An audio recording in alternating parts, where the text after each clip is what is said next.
Hey guys, what's up? It's Nicole. Welcome back to my channel. Hey, hi, how are you doing? So, yeah, if you're not subscribed to the channel, please subscribe down below. And if you would like to be notified when I upload videos, just check the bell notification. That way you will be the first to know when I come on. So, anyway, I just got on Facebook and I was like, hey guys, what's up? And I was kind of just like blabbing and talking over there. And I thought, you know what? I'm going to get off Facebook. Hey guys! And I'm going to go and do a live stream on my YouTube channel. So, I'm glad you guys came over. I was thinking, let's do a recovery live stream.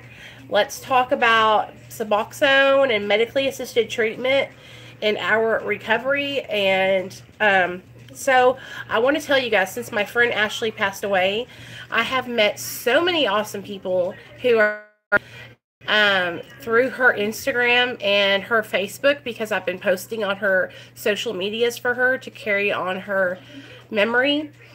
And I've met several people who are also on methadone or Suboxone, and they're in recovery too, and working the steps and trying to do the next right thing. So it's really like opened me up to like more people, and I love meeting people who have been through the same thing I've been through. You know what I'm saying? It's really okay, Tammy. Good. It's really, hey Samantha, hey guys, y'all, it's really refreshing to meet other people who are like also in recovery with medically assisted treatment. So anyway, me and my sponsee we have been reading out of the big book each week, a chapter each week, one chapter a week. And last week we read, I think I read it with you guys too, more about alcoholism. So this week, okay, so we did There's a Solution, more about alcoholism. And so today, okay, good. Today, our chapter that we're going to be doing is We Agnostics, which is chapter 4. And so you guys know how a lot of people think that when they get sober, that if they don't believe in Jesus Christ, that they can't go and they can't work the 12 steps. And so I want to talk to you guys. Hey, Crystal. I want to talk to you guys about how, what's wrong, baby? I want to change the shirt. Okay, go get me a different shirt and I'll change it for you. Why do I have to? I want to talk to you guys about how, sorry I'm playing with my hair. It's really, I just washed it and dried it, so it's super soft right now. Okay, so I want to talk to you guys about how, like, the 12-step program is not a religious program. It's a spiritual program, and it's all about you finding your idea, your own idea of God, your God, and what works for you. And so I feel like when people are in recovery and they're first getting sober, that a lot of people get deterred from working a 12-step program because they feel like they have to believe in Jesus Christ in order to do that. And you don't. And you don't have to believe in anything. All you have to do is believe that your higher power of your own understanding can restore you to sanity. If you can trust and believe in a power that's greater than you, not you, then you can work the steps and you can recover. And I think it's really important to talk about this part because I feel like on social media, especially Facebook, there are a lot of people who either feel like they were, hey, share, they feel like they were, I am still at 8 milligrams. Well, I was at 12, but I'm at 8 now. They feel like they have to believe in God to get sober, or they feel like that if they, because a lot of people, they mix up the program, the 12 steps and religion, and those two things they're not the same. So I see a lot of people that I follow who I feel like they have this new relationship with their God, and so they're on fire, and so they post about Jesus all the time. And I think that's really awesome, and I respect them for that. But I feel like it can be a deterrent, especially to newcomers who are not connected to God, who don't have a relationship with a higher power, yet alone their own higher power. It can be like overwhelming when you get on and you're following somebody and you want to get sober and you hear them talking about God and Jesus all the time. Do you know what I mean? And so I know, let me just put it on me. I know for me it was overwhelming, because when I first got sober, I was like really mad at God, because I felt like he allowed me to be in the position that I was in. I felt like he wasn't there for me when I needed him, and I really resented that. I felt like I felt like God was all punishing, and that he was going to come down and like send me to hell. You know what I mean? It was, and now it's not like that. Like now, the 3 years that I've been sober, I have worked the steps, and I worked really hard to, I got YouTube shading this morning, and this, he was talking about, but, well, who was it about? Go ahead, talk to me, girl. I'm listening. So you don't ever have to, like, you are in recovery and you want to work the 12 steps and you don't believe in God, or you believe in God, you just don't have a relationship with him. That's okay. The whole point of the steps is to bring you closer to your higher power, to where you build a conscious contact with that higher power. Because what we've done all through our addiction was we depended on our own will, and we depended on our drugs as our higher power, because drugs and alcohol changed the way we felt, and they worked. We knew that if we shot heroin, that we would feel better, and it would be instant. We knew that if we snorted cocaine or shot meth, it would be instant. We would feel better. You know what I mean? So now when we are working the steps and getting sober through the 12 steps, or through therapy, or through cognitive behavioral therapy, through smart recovery, like, even if you're not doing a 12-step program, if you will take time every morning to, before your feet hit the ground, to say, higher power, God, Jesus, Allah, Buddha, whoever your higher power is, please take my will and guide me today. Show me how to live. And ask that higher power to guide your will. And so what you're doing in the morning when you do that is you're turning over your free will to a power greater than yourself, and asking for guidance, so you're not just like aimlessly walking around like a zombie. You know what I mean? Because when we're walking around aimlessly without a plan, what happens? When we don't have a plan and we're just kind of hanging out, doing whatever's clever, whatever feels right, what usually happens? We run into some compromising situations. And if you're like me, if I'm just floating around, I usually will get high. Oh, I didn't see these comments. Okay, 35 minutes in, he said 3 times he wanted to. How many times he said it?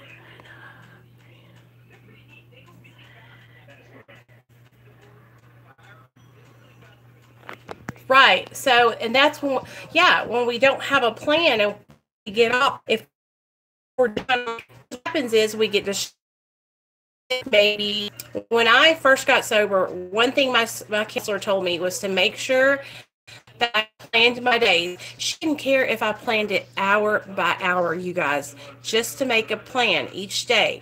So I would get up in the morning, I kid you not, and I would write down each hour, 8 o'clock, and I would write down going to eat breakfast, 9 a.m., walk, 10 a.m., prayer and meditation, read my big book, homework. 11 a.m., and I would go down, and I would list out the things that I wanted to do each hour to keep me on track, because when I first got sober, I had no direction. So I had to learn how to live my life one step at a time. And I know you're probably like, "Oh my God, Nicole, that's so crazy. That's ridiculous." I'm not even lying to you guys. I had to do it like that because I had gotten so accustomed to living in my addiction and just living by the seat of my pants, just doing whatever came to my mind, not thinking before I did anything. And I would make a lot of really bad decisions. I mean, you guys have heard my story times. Oh my gosh.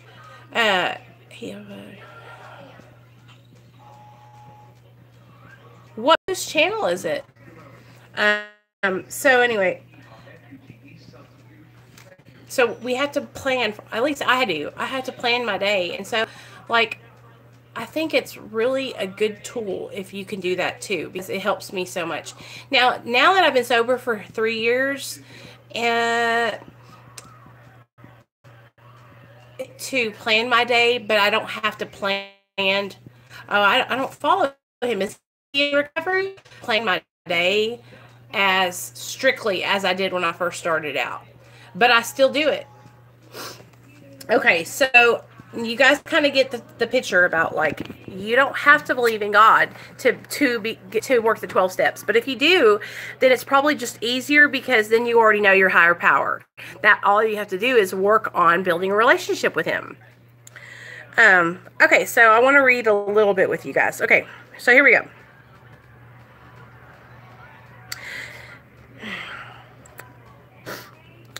Okay. In the preceding chat about addiction, we hope we have made clear the distinction between the addict and the non-addict. If, when you honestly want to, you find you cannot quit entirely, or if when drinking or using you have little control over the amounts you take, you are probably an addict or an alcoholic. If that be the case, you may be suffering from an illness which only a spiritual experience will conquer. Okay, so right here it says the only way we can conquer our addiction is through a spiritual experience. And you're probably like, "Nicole, what is a spiritual experience?" Let me tell you. We're going to talk about that. So in the back of our book, it tells you, this is so, I love doing this with you guys. Okay. Hey. Okay, in the back of our book, it has a whole page on spiritual experience. So here we go. I'm going to tell you what it is. The term spiritual experience and spiritual are used many times in this book, which upon careful reading shows that the personality change sufficient to bring about recovery from alcoholism or addiction has manifested itself among us in many different forms. Yet it is true that our first printing gave many readers the impression that these personality changes or religious experiences must be in the nature of sudden and spectacular upheavals. Happily for everyone, this conclusion is erroneous. In the first few chapters, a number of sudden revolutionary changes are described. Though it was not our intention to create such an impression, many alcoholics or addicts have nevertheless concluded that in order to recover, they must acquire an immediate and overwhelming God consciousness, followed at once by a vast change in feeling and outlook. Among our rapidly growing membership of thousands and thousands of alcoholics and addicts, such transformations, though frequent, are by no means the rule. So you don't have to have this aha God coming down from the heavens and striking you into recovery moments. You can learn slowly, and over that course of time, a spiritual experience can happen. Okay, most of our experiences are what the psychologist William James calls the educational variety, because they develop slowly over a period of time. Quite often, friends of the newcomer are aware of the difference long before he is himself. He finally realizes that he has undergone a profound alteration in his reaction to life, that such a change could hardly have been brought about by himself alone. What often takes place in a few months could seldom have been accomplished by years of self-discipline. With few exceptions, our members find that they have tapped an unsuspected inner resource which they presently identify with their own conception of a power greater than themselves. Most of us think this awareness of a power greater than ourselves is the essence of a spiritual experience. Our more religious members call it God consciousness.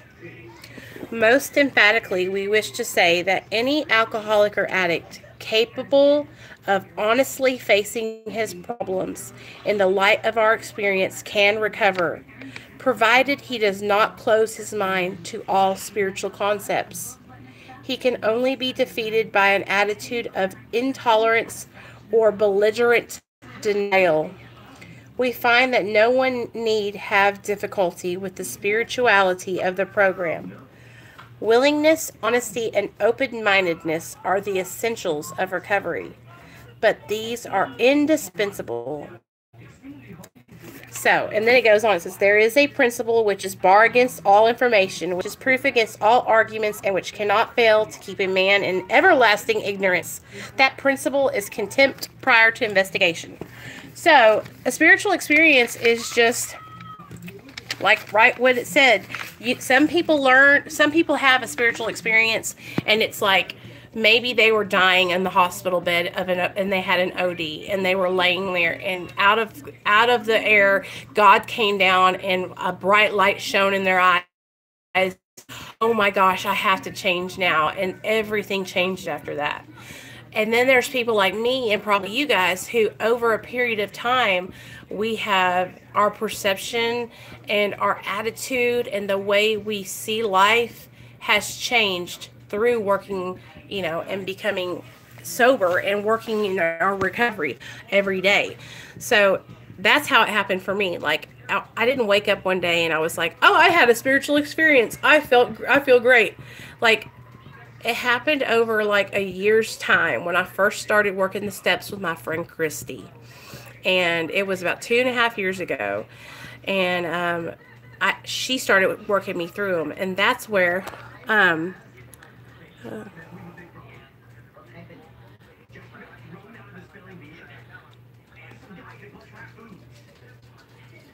okay. I was just reading y'all's comment. So, that is how it happened for me. It was like she started showing me how to live my life through the steps. And I want to talk to you guys because I don't want you guys to think, oh, well, the 12 steps, that's so hard, I can't do them. Or I'll never be able to do that. I thought the same thing. I was like, I could never do the 12 steps. I didn't never think I was going to get through them or anything. And here I am, like, helping other people go through them, and I went through them, and I'm doing it, and I feel great, and my life is changing daily.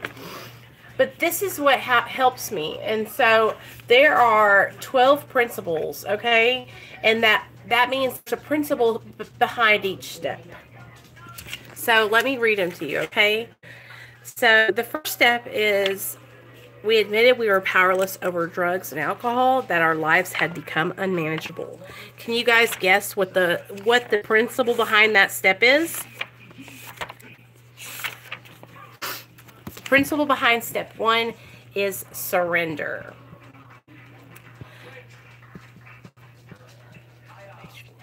Oh, okay. And if you have a big book, an AA big book, you can go to page 59, and it has the 12 steps written out on page 59.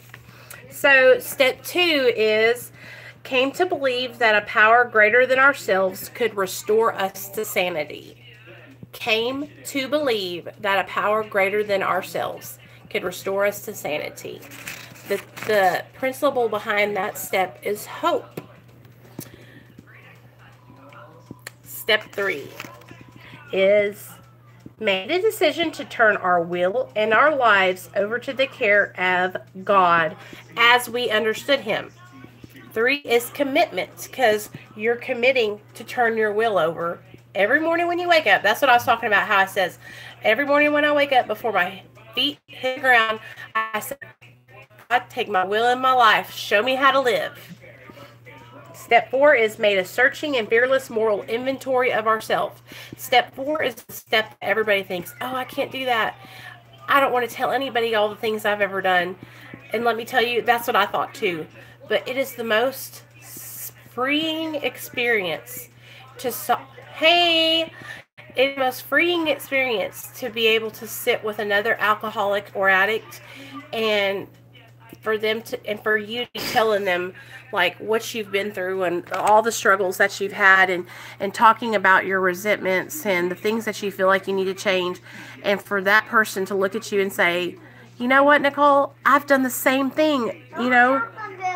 Okay, don't feel bad, don't feel guilty, you know, because that's how I felt. Hold on, guys, I gotta give Nate his chocolate milk.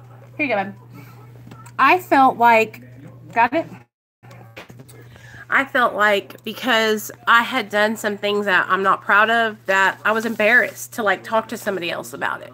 But when I told my sponsor, when I first stepped together, and the way she had me do it was just like it outlines in the big book. We wrote these columns out, and the column would say like what I did, who I did it to, why I did it, with the cause. Like maybe Mr. Wilson shorted me on my check and I was mad, you know, so I stole his wallet.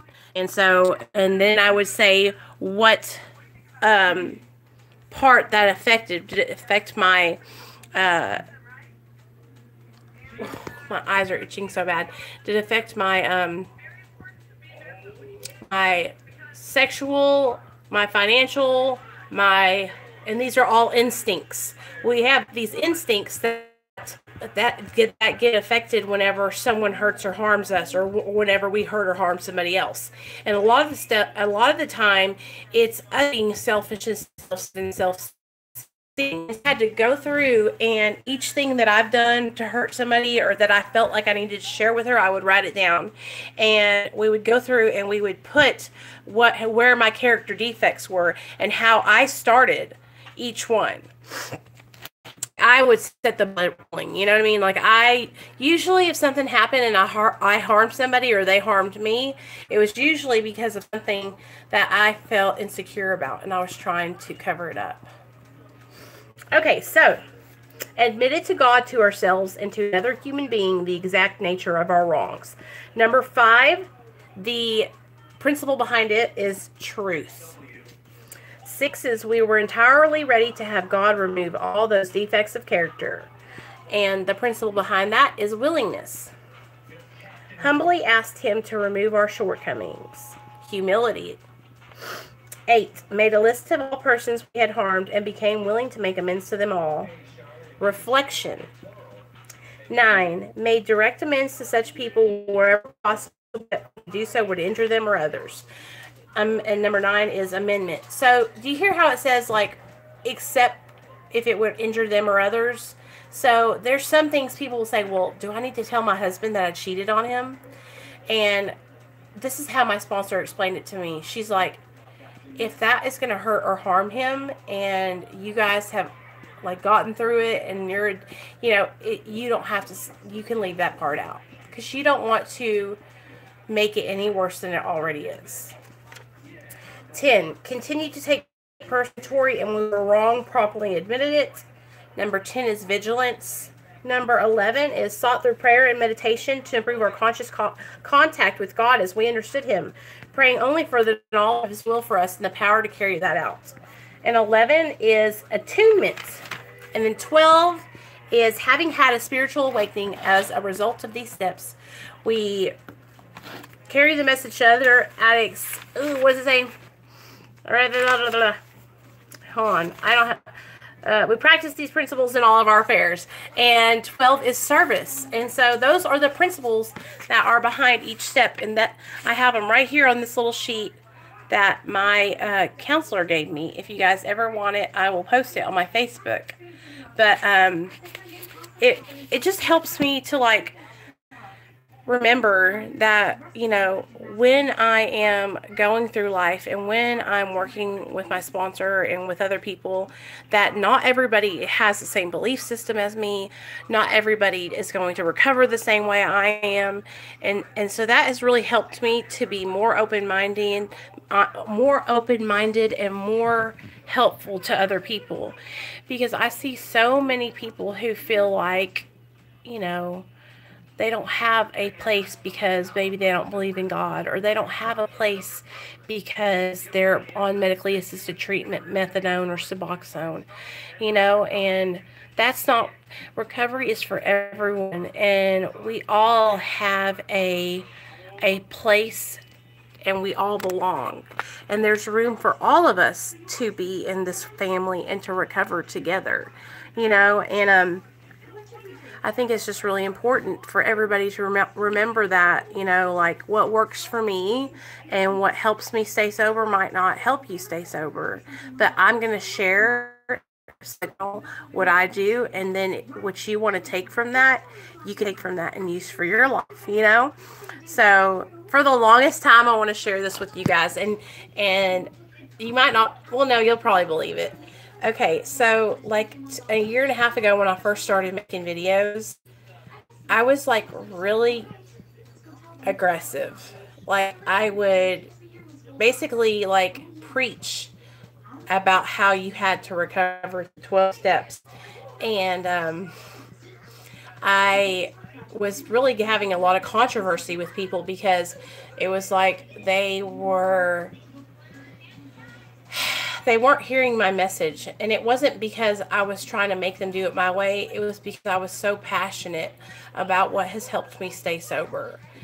And this is before I told anybody I was on Suboxone. So I was noticing that like people weren't responding well to my videos, and they didn't want to hear me share my experience, because, you know, they were saying that I was like pushing it my way on them. So I dialed it back a bit, and I started delivering my message differently. Like I started delivering it open-endedly, like, hey, if this works for you, you might want to try it, you know. And then I came out and told everyone I was on Suboxone. And when I told everybody that I was on Suboxone and in a 12-step fellowship, that's when a lot changed, because a lot of people flipped on me and was like, you know, you're not sober, you're not really in recovery, you can't claim clean time. And that hurt. That hurt a lot. But I kept it, and I kept making videos, and look, here we are now, you know, and I'm trying to build my channel, and I'm trying to help you guys while I build my channel. Like, my biggest goal is to just help people that come to my channel, you know. That's what I want to do. I want other people to know that they're not alone, and that if they ever need anything, they can always come here and listen to these videos and know that I'm right there beside them, you know. I felt so alone, even though I was partying all the time. I felt so alone for so long, because my addiction was just so horrible and embarrassing, and I couldn't keep up with myself, you know. It was just a mess. And so I just imagine how other people probably feel, and they just don't want to say it, you know. So anyway, I just wanted to share that with you guys, and do that little lesson with y'all. So if you're struggling to get to know or make a relationship with your higher power, just take it easy. Don't beat yourself up. Just talk to him every day, and that's all that your higher power wants, is a relationship with you. So I hope you guys have a good night. And if you need me, just call me, okay, guys? All right. Oh, who's this? Hey, R. Silvestro. You did jail time, too? It was an experience. Oh, that's what I wanted to talk to you guys about. So, when I was over at my mom's house this last weekend, we were all kind of like talking about life, and my dad, when they moved into their new place, he paid my sister and her boyfriend and my other sister to help them move all their stuff. And he was like, your sister is such a motivator, Nicole. And I could just see him. Like, it was like 105 degrees. And they were like moving all that furniture into that house to work. But which, you guys, I'm thinking like I need to get back on my story times, because I feel like I left you guys hanging at when Nate was born. And no, the last story was about a girl I fought. Okay, and when I was a year sober. Okay, so yeah. We're going to probably rewind a little bit, and I'm going to tell you guys a little bit about like when I was younger and stuff. But anyway, I love you guys. I hope y'all are having a good night. I'm here if you need me. I was locked up for a year, 2 months in county, and then a year in RPF. It was horrible, but it was back in 2009, 2010. And then I got out in 2010, and I paroled out to a halfway house in Little Rock and lived there for like 7 months and stayed sober. I was doing so good, and then I relapsed on methamphetamine.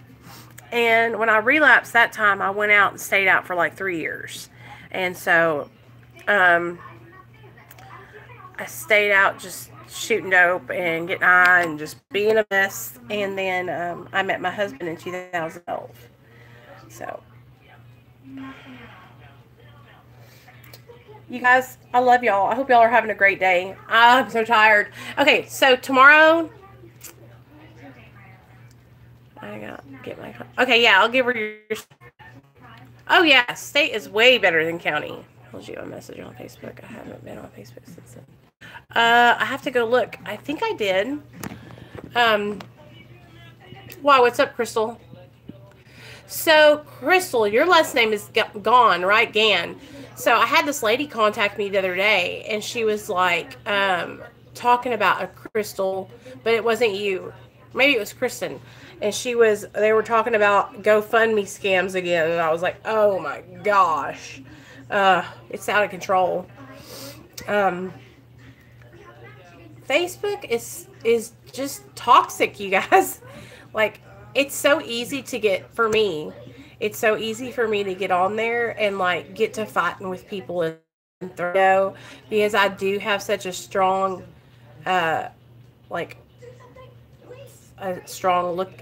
opinion on things. And so when I see people saying things, I'm like, wanted to be in that peace letter.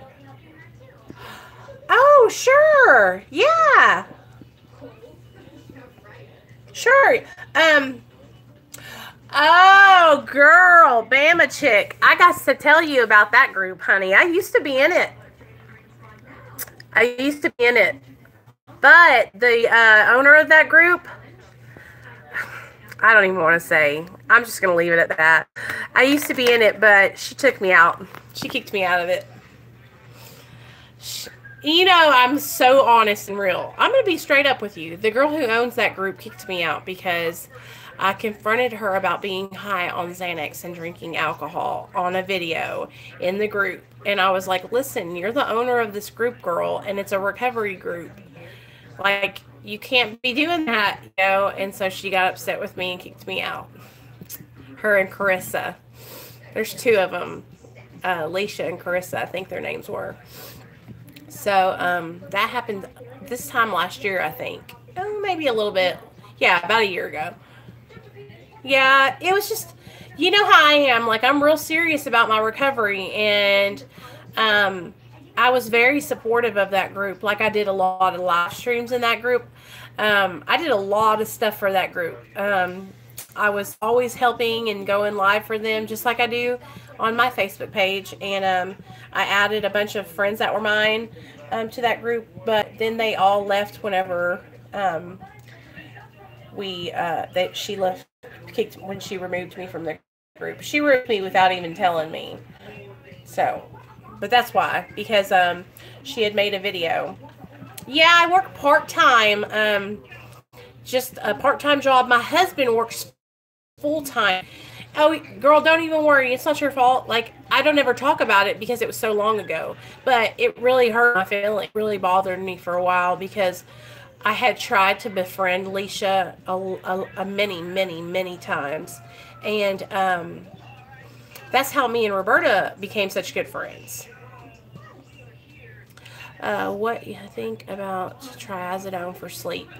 Oh, I think trazodone is a great medication for sleep. It's really not, it's not very habit forming or anything like that. I know my doctor prescribes it to my husband, and but he doesn't take it because he doesn't like the way it makes him feel. But it's okay to take for sleep. Um, so it's just a long story, but I'm telling you, girl, like I would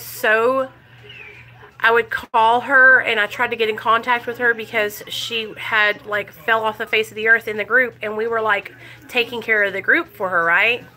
And so we were taking care of the group, and well, she like went MIA for like 30 days. And then all of a sudden she started like uploading videos, and she was taking Xanax and drinking. And so I was like, oh my gosh. And so instead of like, so I was trying to get a hold of her, and she wouldn't answer my phone calls. And then all of a sudden she'd just show up like everything was fine, and expect all of us to like not be worried about her, you know? Like literally she done this twice where she would just like fall off the face of the earth and then not be around, and then act like we were crazy because we were concerned. So then it'll probably happen if you just lay low and watch. It'll probably happen again because my friend is still in that group, and she tells me about everything that happens.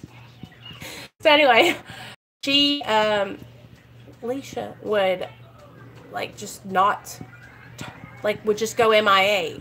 And I guess what she was doing is like, you know, what we do when we go MIA. And then I would be worried, and so I would be calling her, and she would literally ignore my phone calls, you know? And I was like, oh my God. So I finally just like went on video because she would not answer my phone calls. So I made a live video in the group, and I was like, listen, I'm worried. You're doing this. And I said it all out in the group, you know? It was in the group. I made a live video, and I will kid you not, she took my video down ASAP. Everybody saw it though. And blocked me and took me out of the group, and basically was like, Nicole's lying. And I'm like, no, I'm not lying. Like, you're doing shady stuff. Everybody knows it. So I'm not the only one who knew it. But it was like a huge deal for like a minute. You know, everybody was talking about it. Everybody was calling me. And I really had to reevaluate myself, because I thought, that's what I was talking about earlier when I was like, you know, I used to be really aggressive with trying to help people, and I would be like, you got to do it like this or you're going to die. And so what I've done now is like, and I'm just going to be straight up honest with you guys, if somebody wants to get high still, they're going to go use. They're going to get high. And there's nothing I can do to change them. And for the longest time, I would try to help people that weren't even willing to help themselves, i.e. those people in that group, that girl. So, like, she had all these videos on here on YouTube, like, and she took them all down. Yeah, and so I could not handle how she was just flat out lying to me in the group, you know, and acting like she didn't know I called her and didn't know I was texting her, and acting like it never happened, and then making a video and acting like it didn't happen. Girl, I called her out. And so anyway, for the longest time, her and her little cohort that are in that group, Carissa, were like trolling my channel and like trying to harass me over here. And so I just finally blocked them both on my YouTube channel because they were being hateful and saying hateful shit. You know what I mean? Like fat, calling me fat, and just stuff that didn't, like, all I was trying to do was help her get sober. But she didn't really want to get sober. You know what I mean? Like, she was lying and just being fake. So girl. And I always seem to involve like in drama like that because I really care about people and I don't want them to die. And I know how hard it is to get sober. So if I see somebody struggling, like I'm telling you straight up, me and Avalon talked. She made a video about this the other day, about support versus enabling, and like I support you along, but if you're using and getting high, I'm gonna tell you about it. Like I'm gonna call you out and tell you, like you need to stop that shit. You're gonna die. Like you can ask anybody that has, ever said, "Hey Nicole, I relapsed" or whatever. I tell them like, "What are you doing? You're gonna die. Why are you doing that?" Like I don't want my people I know to die, even if we don't get along and we're not best friends. Like I still care about your well-being, and I don't want anybody to, go back out on drugs. Like I don't wish that on no one. It's a hard life out there, and it's hard enough, like just with our addictions and trying to be better. I know, Bobby. Listen to me. These girls tried to really like act a fool with me. And you know what? It happens like that. Like it's hard whenever you love someone and you're in a relationship with them and they're still in his active addiction. You got to remind me, Crystal. Tell me, because I don't. But listen, my husband, for the longest time, before he got sober, we both got sober at the same time. And for 2 years, you guys, he stayed sober without relapsing, right? And then, like, right after that 2-year mark, he relapsed. And I was so afraid that he was going to continue doing that. So I was like, you got to stop, you got to stop. And, of course, I told him, like, you got to, if you use, you cannot come into this house. If you're high, you can't come here. And so I had to set that boundary with him. And so it kind of like, he couldn't just go out and use, so he had to stop. And he chose to stop because he wanted to be at home with me and Daddy. He's been doing it ever since. Thank God. Oh, okay. Yeah. What, baby? Yeah, come on, let's go to a different shirt. So is he abusing his medication? Okay. Is he abusing his medication, girl? Or is he takes more than he's supposed to? Okay, that's what I need. So, okay. Here's the deal with that. Hopefully, are y'all going to meetings, or is he doing any kind of like recovery related therapy or counseling? Because, I mean, you would think, like, hopefully, even though he's overtaking his medication, if he's doing something like therapy or counseling or 12 steps, maybe eventually something will click and something will change in his mind where he'll want to do something differently. You know what I mean? And is it Suboxone or methadone? Because with Suboxone, y'all still there? Okay, good. So for me to abuse my Suboxone, okay, methadone. Okay, so now I can see, okay, well, I know with methadone you can overtake it, and because it doesn't have that same plateau effect that Suboxone does. But with the methadone, you would think that hopefully he'll have a breakthrough where he can, yeah, and maybe that through, thank you, Miss Bailey. Maybe, I'm sorry it's dark, you guys. Maybe he'll have a breakthrough one day with his counselor in class, where he will change and not want to do that anymore. But, come here, baby. Have you talked to him and, like, had a one-on-one, like, you know what I'm saying? Like, hey, babe, I love you, and I want, here you go. You don't care if I had a little fluff right on my face right here. You're okay, baby. Right. Okay. People are so quick to judge, and that's why this channel, we are all here for each other. Yeah. They really are, and I have that. You know, I used to be very judgmental, and I'm going to be straight up with you. Until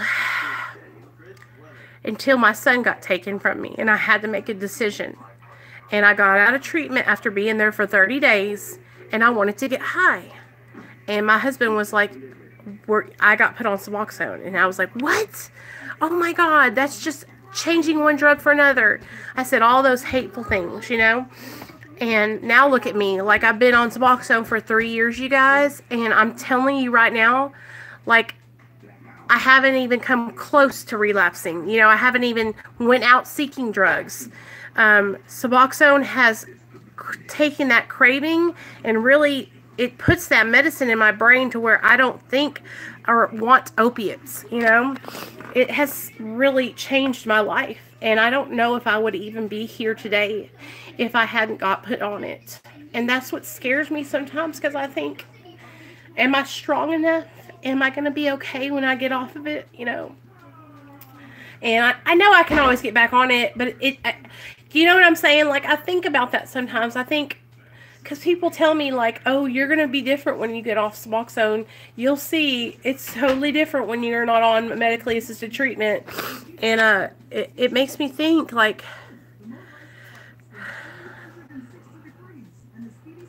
oh, thank you so much. I appreciate it. You helped me too, girl. Y'all all help me. But that's what goes through my mind. I, like, second guess myself, like, am I doing enough? But he did get dropped a phase for something he didn't do. But I'm hoping this will wake him up, because he had to go out there for days a week instead of one. Yeah, and you listen to me. This is what people say. That is God doing for him what he could not do for himself. And Crystal, what you need to do is continue to pray for him, because what God's doing, what my God is doing, is he is intervening. Your husband needs more time there, more counseling, more connection, because what's happening is that if he's using that maintenance medication and abusing it, then what that tells me is that something in his mind hasn't shifted yet. And it happens for everybody. Just like we read in the book today, it happens for everybody differently. Some people it happens like the bright light, you know? And then other people it happens over a long period of time. It takes time. So hopefully eventually something will click and he'll say, you know, I don't want to live like this. I don't want to change the way I feel. I want to do this because I want to be better, you know? It's hard, though, because all I got to say is that him being on methadone is keeping him off heroin, and that's better than him being out there relapsing on heroin and dying, because he's not going to live. If he goes out and does heroin, he'll die. I mean, heroin is not heroin anymore. It's all kinds of other stuff, and you will die if you go out and use heroin. Like, it's no joke, you guys. It's no joke. It is hard out there for a pimp.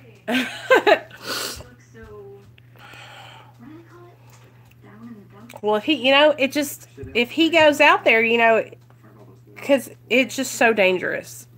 Well, what was he addicted to? Was he addicted to just pills, Roxy's? Oh, still, Roxy's are just as bad. I couldn't do heroin, y'all. They didn't have heroin here where I live. I've done it twice. That's it. Yeah? Yeah, are you hungry? No, I just want to go downstairs. Okay, you guys, I'm going to get off here. I hope, how long have we been on here? Let's see. 50 minutes! All right, y'all. I love you guys. I hope you have a great night. Tomorrow I'll be back and we'll do another live stream. We'll talk about life. We'll do another lesson and all that good stuff. All right. Hey, girl, whatever. I'm just glad he's okay. And you just listen to me. As long as he's not affecting your recovery and he's not putting you in danger, just be there for him and support him. And that's all I can tell you to do, because that's what I do with my husband, and it's worked out. Like, I just support him, and I try not to judge, because it doesn't help any. All right, guys. See you tomorrow.